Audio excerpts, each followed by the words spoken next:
भारतीय जनता पार्टीच्या उमेदवारांचे अर्ज दाखल करण्यासाठी माजी आमदार रामभाऊ सातपुते या ठिकाणी आपल्या असंख्य समर्थकासह आलेले आहेत। भाऊ, काय आज प्रतिक्रिया आहे? तर गेल्या अनेक निवडणुका झाल्या, परंतु आज या ठिकाणी माळशिरस तालुक्याच्या विकासासाठी स्थानिक स्वराज्य संस्थेची ही जी निवडणूक आहे याच्यामध्ये भारतीय जनता पार्टी आणि महायुती म्हणून RP असेल, या ठिकाणी बाकी काही मित्रपक्ष असतील, या सगळ्यांना सोबत घेऊन आज भारतीय जनता पार्टीची महायुतीच्या सर्व उमेदवाराचे आम्ही फॉर्म भरतोय।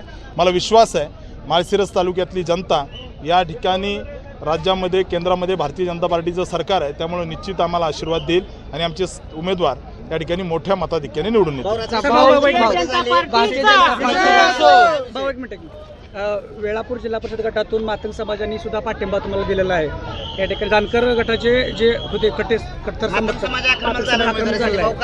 पाठीशी आहे सर। या ठिकाणी आता काही ठिकाणी आम्ही बौद्ध उमेदवार देतोय, ते मातंग देत आहेत किंवा असं असतंच, परंतु वेळापूर जिल्हा परिषद गटासाठी आम्ही मातंग समाजाचा उमेदवार डिक्लेअर करतोय।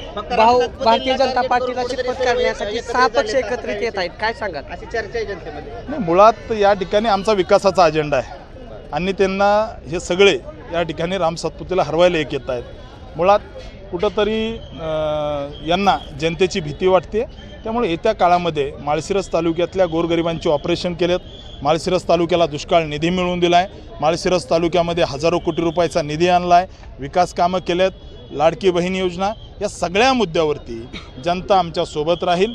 या ठिकाणी दाव्याने सांगतो, माळशिरस तालुक्यामध्ये या ठिकाणी मोठ्या मताधिक्याने आमचे जिल्हा परिषद आणि पंचायत समितीचे उमेदवार निवडून येतील हा विश्वास। त्यांनी अचानक चित्र बदलले, त्याचा काय फटका किंवा त्याचा फायदा काय भाजपला होऊ शकतो? त्यांचे चित्र अजून स्पष्ट होत नाही आहेत, चित्र झाल्यानंतर बघू। या ठिकाणी दोघं एकत्र येऊन सुद्धा यांना शेवटच्या क्षणापर्यंत उमेदवार भेटत नाहीत, याच्यामध्ये आमचा नैतिक विजय आहे।